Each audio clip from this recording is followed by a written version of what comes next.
Hello friends, welcome to చిన్ని healthy recipes. ఇవాళ మనం పెద్ద ఉసిరికాయలతోటి జామ్ని ఎలా తయారు చేయాలో చూద్దామండి. ఈ ఉసిరికాయలు అనేవి మన హెల్త్కి చాలా మంచిదండి. సో వీటితోటి పచ్చడే కాకుండా ఇలాగ స్వీట్ ఐటెం కూడా చేసుకుంటే చాలా టేస్టీగా ఉంటుంది. అలాగే హెల్త్గా కూడా మనకి చాలా మంచిదండి. పిల్లలకి ఇది పొద్దున్నే పరగడుపున అలాంటి బ్రష్ చేశాక ఇలా చేసుకొని ఉంటే కనుక రోజుకి ఒకటి తిన్నా కూడా వాళ్ళకి చాలా ఇమ్యూనిటీ అనేది చాలా పెరుగుతుందండి. సో ఫస్ట్ మనం ఈ ఉసిరికాయలన్నిటిని కూడా బాగా వాష్ చేసుకోవాలి. వాష్ చేసుకున్న తర్వాత వాటికి ఇలా చాక్ తోటి గంటలు పెట్టుకుని ఒక కడాయిలో ఒక 2 టేబుల్ స్పూన్ నెయ్యి వేసుకోవాలండి. నెయ్యి వేసుకున్న తర్వాత వీటన్నిటిని కూడా కొంచెం వేయించుకోవాలి, అంటే కొంచెం మగ్గించుకోవాలన్నమాట. ఈ ఉసిరికాయలు అనేవి కొంచెం మెత్తబడితే ఆ తర్వాత మనం దీంట్లోకి మిగతా ఇంగ్రీడియంట్స్ అన్నిటిని కూడా యాడ్ చేసుకోవాలండి. సో చూస్తున్నారు కదండి, ఇప్పుడు ఉసిరికాయలు అనేవి చాలా వరకు మగ్గినాయి, అంటే కొంచెం మెత్తబడినాయి. ఒక 70% మెత్తబడితే సరిపోతుందండి. ఇప్పుడు ఇందులోకి మనం 1 కప్పు బెల్లాన్ని యాడ్ చేసుకోవాలి.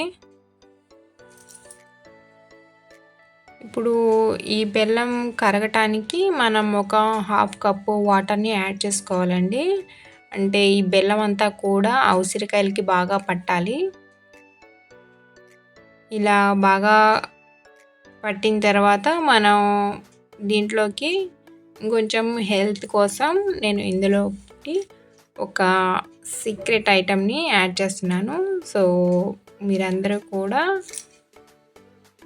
ఈ రెసిపీని తప్పకుండా ట్రై చేయండి. చిన్న పిల్లలు అలాగే పెద్దవాళ్ళు అందరికీ కూడా ఇది చాలా అంటే చాలా మంచిదండి. దీనివల్ల చాలా బెనిఫిట్స్ ఉన్నాయి.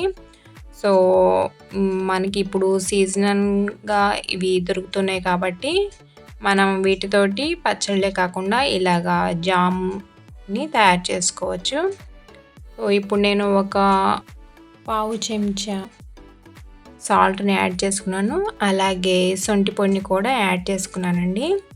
సో సొంటి పొడి వల్ల కూడా మనకి ఎన్నో బెనిఫిట్స్ ఉన్నాయి కదా. ముఖ్యంగా చిన్నపిల్లలకి వాళ్ళు చాక్లెట్లు అట్లాంటివి ఫాస్ట్ ఫుడ్స్ తింటూ ఉంటారు కాబట్టి వాళ్ళకి కొంచెం డైజెషన్ ప్రాబ్లం అనేది ఉంటుంది కాబట్టి నేను ఇందులోకి ఈ రెండింటిని కూడా యాడ్ చేసుకున్నానండి. సో కొంచెం ఈ పెద్ద ఉసిరికాయలు అనేవి వగరుగా ఉంటాయి కాబట్టి ఇలాగ వీటిని యాడ్ చేయటం వల్ల కొంచెం కారంగా అలాగే కొంచెం తీయగా చాలా టేస్టీగా ఉంటాయి. సో బెల్లం అంతా కూడా బాగా కరిగింది కదండి, పాకం అనేది వచ్చేసింది. సో ఇప్పుడు మనం ఇంకొంచెం 1 మినిట్ కనుక ఇలా పెట్టుకుంటే కనుక ఇవి క్యాండిల్ లాగా అయిపోతాయి. సో పిల్లలకి చాక్లెట్లు లాగా కూడా వీటిని యూస్ చేసుకోవచ్చు. ఇప్పుడు సర్వింగ్ బౌల్లోకి సర్వ్ చేసుకోవటమే. సో ఎంతో హెల్తీగా అండ్ టేస్టీగా ఉసిరికాయ జామున్ రెడీ అయిపోతుంది. సో మీరందరూ కూడా తప్పకుండా ట్రై చేయండి. ఈ వీడియో కనుక మీకు నచ్చినట్లయితే ప్లీజ్ లైక్ చేయండి, అలాగే సబ్స్క్రైబ్ చేసుకొని వాళ్ళు మాత్రమే సబ్స్క్రైబ్ చేసుకోండి. సో ఇలాంటి మరిన్ని హెల్తీ రెసిపీస్ తోటి మళ్ళీ మీ ముందుంటాను. సో అంతవరకు సెలవు, నమస్తే, థ్యాంక్స్ ఫర్ వాచింగ్.